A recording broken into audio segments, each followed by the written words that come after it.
Bienvenidos y bienvenidas a un nuevo episodio de nuestro podcast Filosabadaba. Hoy exploraremos cómo la filosofía y la educación se complementan para formar individuos críticos y autónomos. La educación, más que transmitir conocimientos, es un proceso de formación que desarrolla pensamientos y valores, y la filosofía cuestiona la realidad del conocimiento promoviendo el pensamiento crítico. Entre ellas existe una relación, la cual es que la filosofía da sentido a la educación, ayudando a cuestionar y mejorar los métodos de enseñanza. Pensar y aprender van de la mano. Prepárense para un viaje de reflexión y análisis sobre el poder del pensamiento en la enseñanza y el aprendizaje. Hola amigos, pues también vamos a hablar de uno de los pensadores más importantes que revolucionó la educación moderna, John Dewey. Él revolucionó toda la forma en la que entendemos el aprendizaje y la enseñanza. John Dewey fue un filósofo y psicólogo estadounidense que nos presenta una gran forma de entender la enseñanza. Él nos dice que, que se centra que la educación tiene que ser experimental, aprendemos más en comunidad, trabajando en equipo y también viendo el bienestar del otro, no solo el individual. Algo que se centra mucho en la pedagogía de Dewey es el aprendizaje por experiencia, como ya lo había dicho, y dice que la educar es más que transmitir información, es formar ciudadanos capaces para transformar la realidad. Cree que la educación puede cambiar a la sociedad y yo estoy súper de acuerdo con eso. Si todos tuviéramos una mejor educación, creo que seríamos una comunidad más feliz. Una frase que me gustaría rescatar es que la educación no es preparación para la vida, es la vida misma. Y para mí tiene todo el sentido del mundo porque creo que todos los días aprendemos algo nuevo. ¿Y ustedes, amigos, qué opinan? Pues yo creo que a veces sí aprendemos más de la vida que de la misma escuela, ¿no? Por ejemplo, hace rato platicábamos que no vas a ir a comprar fruta diciendo, me da 2 al cuadrado de kilos de manzanas. Entonces, siento que hay cosas que sí las aplicamos, pero no como tal ya fuera de la escuela. Y por ejemplo, a veces en la vida pues diaria aprendes cosas más como de supervivencia, cómo cuidarte a ti mismo, simplemente cuando vas en el transporte, pues tienes que checar tus pertenencias, en qué estación te vas a bajar y cosas así. Entonces siento que es más significativo en base a la práctica en la vida misma. Dewey también decía que la educación es como herramienta fundamental para construir una sociedad democrática y él decía que el instrumentalismo borra frontera entre teoría y práctica. Él también decía que experiencia es conocimiento, escuela ideas, valor. Experiencia educativa desprende y conserva el interés del alumno. Corroborando lo que dice mi compañera, yo creo que aprende más uno por experiencia en forma didáctica, ¿no? Como en las escuelas aprendes más haciendo que escribiendo. Como un ejemplo fácil, aprendes una figura geométrica haciendo papiroflexia que escribiéndola en un cuaderno. Bueno, también como hablábamos, bueno, yo pienso que la comunidad y la educación pueden tener un proceso comunitario donde los estudiantes pueden aprender y trabajar sobre sí mismos. Bueno, las ideas que siguen presentes al día de hoy es el aprendizaje basado en proyectos, las aulas cooperativas, el enfoque de la educación experimental. Todo esto busca formar personas críticas y creativas, comprometidas por la sociedad. Ahora vamos a hablar de William Dudley. William Dudley, sobre la filosofía, sobre la pedagogía, él lo tomaba como un instrumento teórico para guiar la actividad pedagógica. Consideraba que los hechos son lo único verdadero ¿A qué me refiero? Que es decir, que lo que se manifiesta en la conciencia. Estableció la forma herm- hermenáutica, que se expresa en experiencia, expresión y comprensión sobre algo aprendido. Dilthey también decía que se desarrollaba las ciencias del espíritu. Él se enfoca más como en en lo religioso y pues lo religioso, actividades imbelibles y la teoría de la pedagogía, la relación de la educación con eclesiástico y con la iglesia. Dilthey también mencionaba esta parte del espíritu, no solo sí como religión, pero también el comprendernos a nosotros mismos y esta parte de reflexionar el porqué de la vida, porqué de las cosas. Y por ejemplo, en esa época también estaba pues mal visto el conocimiento.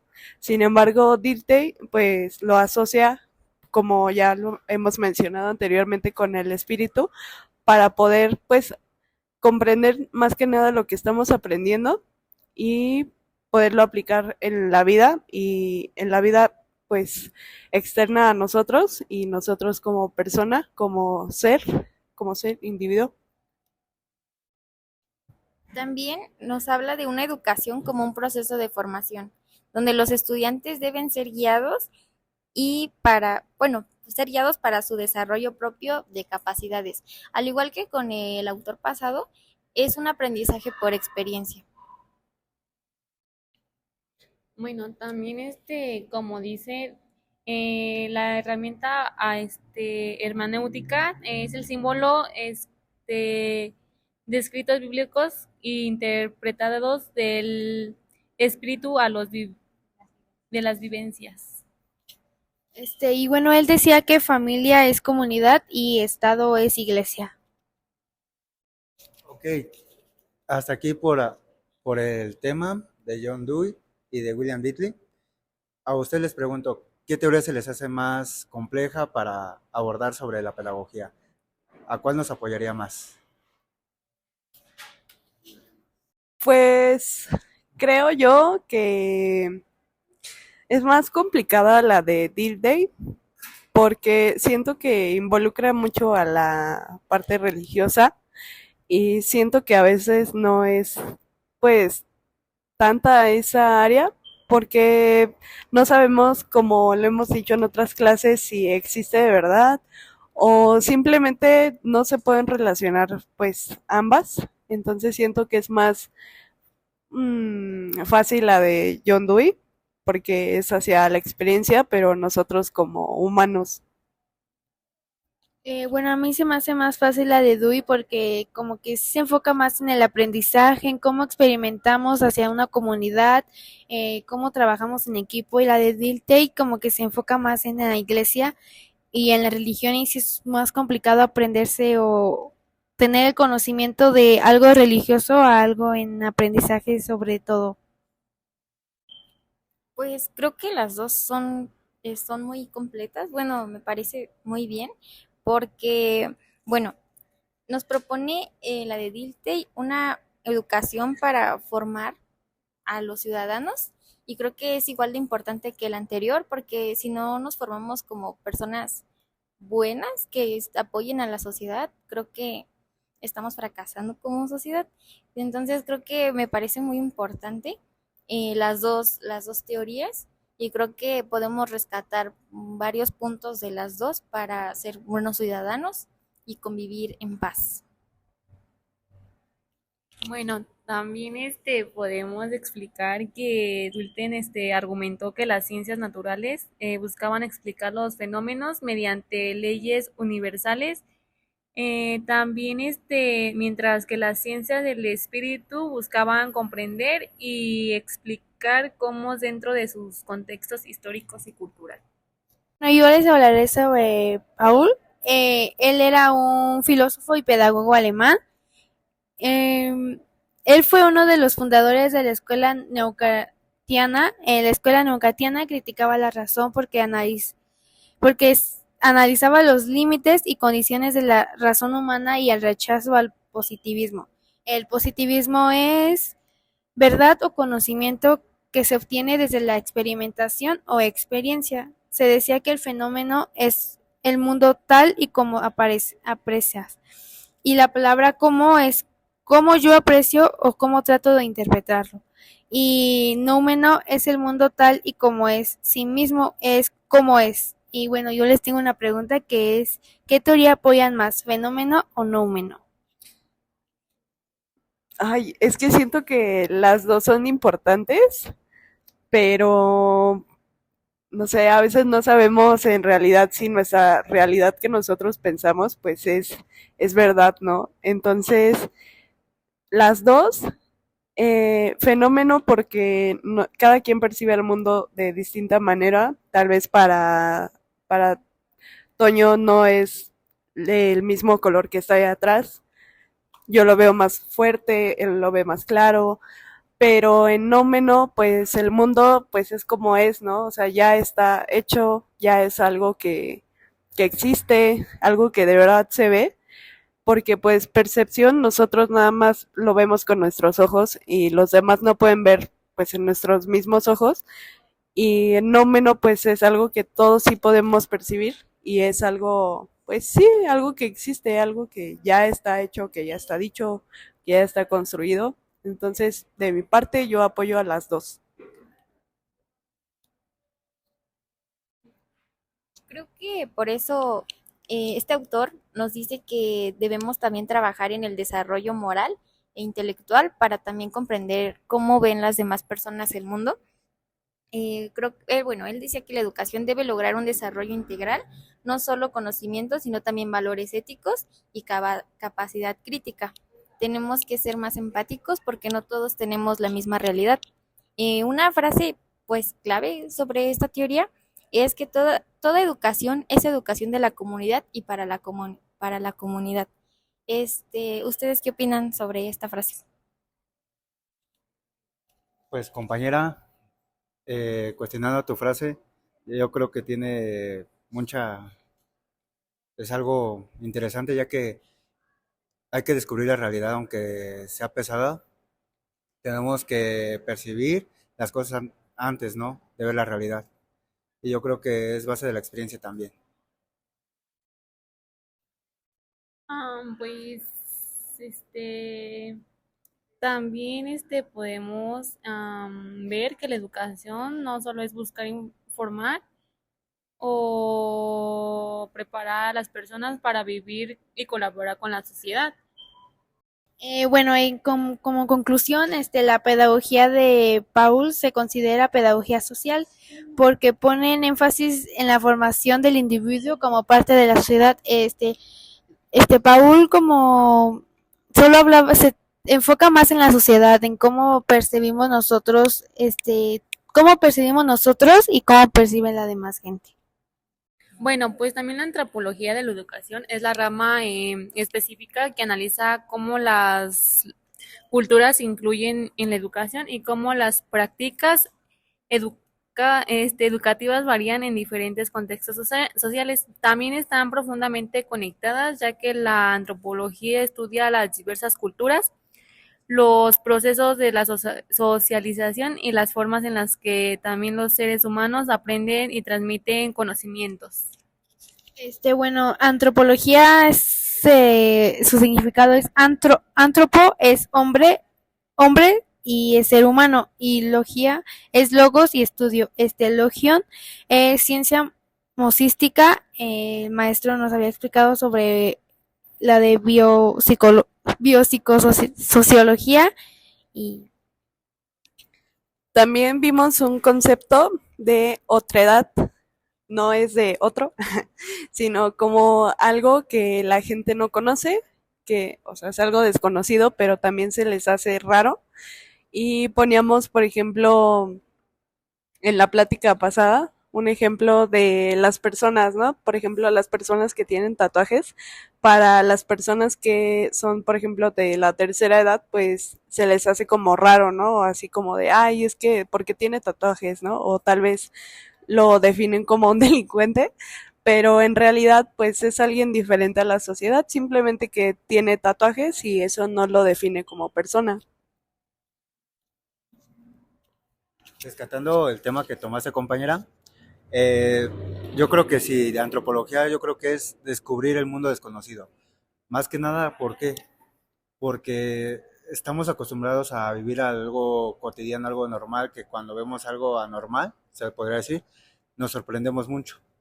Y lo que hemos visto en clase que hay que preguntarnos más y cuestionarnos más para aprender sobre nuevos temas. También pues el campo de estudio de la antropología se basa en la idea de que el aprendizaje no ocurre en un vacío, sino que está profundamente arriesgado en el contexto cultural de cada sociedad. Este campo de estudio explota tanto la educación formal como impartida en instituciones como escuelas y universidades. También la educación informal que ocurre en la familia, la comunidad y otros espacios sociales, son mecanismos de transmisión de conocimiento en diferentes culturas y observando las formas en que se enseña a los niños y jóvenes, así como valores y normas que pueden incluir a través de esos procesos. El maestro nos había dado un concepto de otra edad, que es el otro no es igual que yo. También nos decía que la teoría era el conjunto de ideas que pretenden explicar un propósito del mundo. Él nos decía que metodología era el proceso teórico metodológico. Ya llegándonos, si nosotros pasamos a metodología, ya es un concepto pedagógico. Y bueno, un ejemplo podría ser que un niño no entienda un problema de matemáticas. No sé, yo puedo sacar un montón de teorías el por qué él no aprende, porque tiene problemas en su casa o así. Antropología y educación se trata más como de sacar teorías de cualquier tema.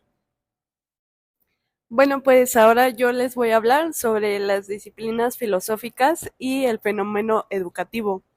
Nosotros como pedagogos, para comprender la educación necesitamos la filosofía. Entonces, para ello está la filosofía de la educación. La filosofía de la educación tiene dos ramas importantes, que es la epistemología y la filosofía política. En resumen, la epistemología es la base que fundamenta todas tus teorías, lo que vayas a enseñar o todo lo que hayas aprendido. Entonces, por ejemplo, las características de la epistemología es que es verdad, es justificada y certera.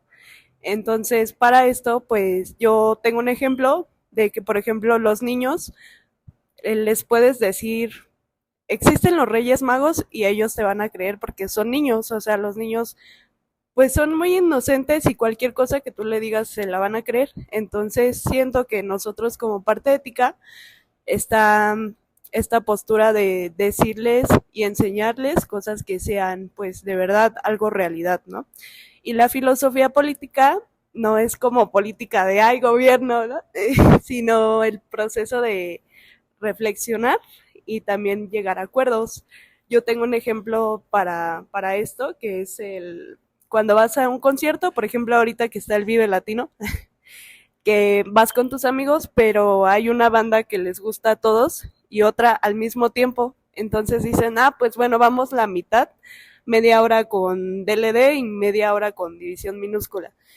Y también tenemos aquí la axiología. La axiología es el estudio de los valores. ¿Qué son los valores? Pues los valores son abstracciones que la cultura hacia la sociedad nos impone para el cómo debemos ser. Por ejemplo, todos nos dicen, debes ser responsable, debes ser empático, debes ser tolerante, honesto, entre otras pues características como persona, pero que la propia cultura te los impone. La axiología para la pedagogía, axiología pedagógica, es más que nada la práctica, o sea, los valores que tú enseñas y el desarrollo de la personalidad del niño. Entonces, por ejemplo, una parte muy importante es que nosotros como maestros somos una figura más en el proceso de educación, ¿no? O sea, digamos que si el niño no tiene un papá o un apoyo, nosotros podemos ser ese apoyo, no durante toda su vida, pero algo significativo durante la escuela. Y la axiología aplicada a la pedagogía es digamos,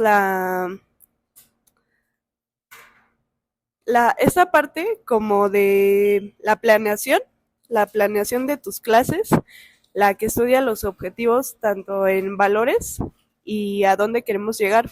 Tú no puedes hacer una clase sin objetivos porque no vas a llegar y, chicos, ¿qué vamos a ver hoy? O sea, no les puedes preguntar a ellos y tienes que planear tú tu clase.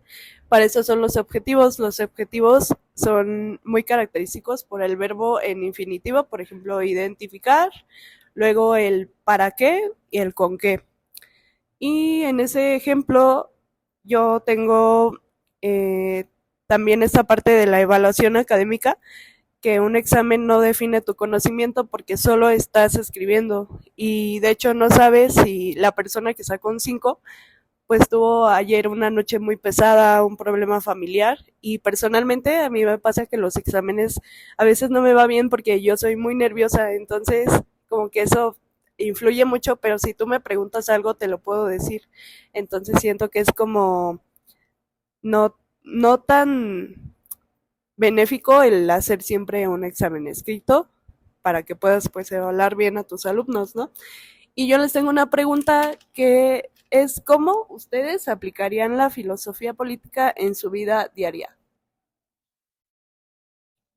Bueno, pues quizá llegar a acuerdos con mi familia, como dividirnos los quehaceres de la casa, podría ser, como tal vez llegar como a un acuerdo de, no sé, mi mamá tal vez cocina, yo tal vez lavo los platos y mi hermano, no sé, barre o algo así.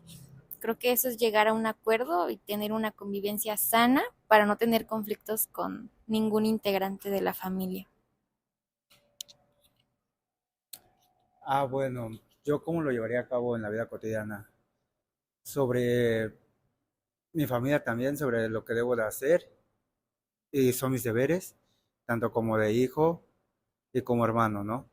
Eh, ¿Cuáles son mis deberes? Ir a la escuela mientras aprendo y todo ese rollo, darle un ejemplo a mis hermanos, un deber como un hermano, como un hijo, y también apoyar en los labores domésticos, como lo decía mi compañera, ¿no?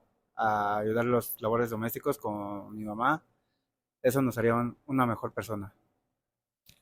Bueno, un dato importante es que la axiología, ella define los valores como abstracción culturalmente construidos para que determine el deber ser. Valores es los valores son socialmente construidos. Y práctica para sociología, axiología es pedagogía y enseña los valores.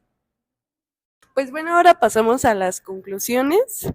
Yo aprendí muchas cosas en este cuatrimestre porque de hecho anteriormente nos enseñaron qué es la pedagogía, para qué, pero creo que el entender más a fondo la filosofía de la educación nos ayuda para nosotros como próximos pedagogos entender para qué, ¿no? Para qué, cómo, por qué y cuándo enseñar a nuestros alumnos y de manera ética y profesional, porque creo que es muy importante realizar pequeñitos adultos próximos, pues responsables y que sean ellos mismos, porque a veces siento que como escuela tradicional sigue estando presente el nosotros pues limitar a los niños de no te pares, no juegues y siento que esa parte disminuye el desarrollo de su personalidad. Entonces nosotros poder comprender al niño, poder aceptar sus procesos y dejarlo ser, simplemente dejarlo ser, pero también pues esta parte de nosotros como profesionales conocer nuestras teorías, pero qué lo fundamenta, por qué lo estamos enseñando y para qué nos sirve. Y no solo como alumnos, sino también nos sirve para nosotros como personas, el cuestionarnos sobre la vida o simplemente lo que estamos aprendiendo cuando nos actualizamos, ¿no? O sea, lo que vamos a aprender, ¿por qué me voy a actualizar? ¿O qué temas tengo yo que aprender nuevos o actualizarlos? Bueno, también retomando lo que estaba diciendo mi compañera, como decía, que tenemos que dejar que los niños chiquitos, desarrollen su memoria, y también no debemos, como decirles que en algo está mal, porque si no, ellos se quedan con esa idea de que tú los estás diciendo que eso está mal y que no es lo que uno le está diciendo o le está enseñando. No le vamos a decir a nadie que está mal, que está bien. Al final de cuentas están desarrollándose ellos mismos en su educación y en su aprendizaje, porque apenas son unos niños chiquitos que están desarrollándose, este, para poder tener no una como, este, memoria así que digamos, uy, se van a aprender esto ahorita y se lo van a tener que explicar a los demás. O sea, no es como que estar, enseñándoles y no bloquearlos al decirle que no, que está mal eso y que no se lo van a recibir. Al final de cuentas, todos estamos mal en algo y no es como para poder decir que estamos bien. Al final de cuentas somos personas y estamos aprendiendo los aprendizajes de los demás. Bueno, pues creo que es súper importante no reprimir a los niños porque pues no hay que hacer adultos reprimidos. Creo que como escuela tradicional, muchos de nosotros no sabemos cómo gestionar nuestras emociones, muchos de nosotros nos quitaron una parte de nuestra personalidad por, por no entender que todos somos diferentes y creo que como pedagogos es importante entender que existen mucha diversidad de personas y no tenemos que imponer absolutamente nada. De igual manera, creo que es necesario que también entendamos desde niños que es importante trabajar en equipo, hacer comunidad y no solo pensar en nuestro bienestar. Es importante también el bienestar de todos, porque no todos estamos en el mismo contexto. Hay que ser más amables, más empáticos y creo que es algo que nos está enseñando mucho el profesor y pues eso. Bueno, yo en conclusión lo que aprendí en este cuatrimestre es de que como futuro pedagogo aprender tanto como lo de, todavía nos falta mucho por aprender de los niños y que los niños aprendan también de nosotros. ¿En qué sentido? También nosotros tenemos que ser considerados con los niños. También una nueva forma de enseñar yo creo que sería la forma didáctica. ¿En qué sentido? En que hacer manualidades, hay muchos niños que les cuesta mucho retener las cosas y me gustaría yo enseñarles a modo de experiencia, que recuerden las cosas, que aprendan a forma de algo divertido. Lo aprendí porque el profesor jugó con nosotros haciendo matemáticas. Yo creo que sería un buen ejemplo para un futuro en la educación. ¿Qué opinan, compañeras? Bueno, pues yo opino que no hay que reprimir a los niños porque después les da miedo hablar en frente, en público, con todos. Al final de cuentas se aprende de los errores y pues es algo que se tiene que llevar a cabo. Al final de cuentas, como se los digo, no estamos bien ni estamos mal, al final se aprende de todo. Y bueno, yo aprendí que, bueno, el maestro nos explicó que filosofía política, creo que todos pensábamos que era como de que gobierno, de que políticos, de que delegaciones, y no, el maestro nos dijo que política es como con tu pareja tienes problemas y tratas de arreglarlos, con tu familia tratas de tener como que acuerdos para que todos convivan en un ambiente bueno y no tengan problemas. Eso es filosofía política. Pues hemos llegado al final de nuestro podcast. La verdad fue el primerito, como todos lo saben. Hubo pues algunos detallitos, pero creo que nos sirvió mucho para recuperar cierta información antes del examen. Y pues nada, muchas gracias por escucharnos. Nosotros somos Filo Sabadaba. Hasta luego, nos vemos. Adiós.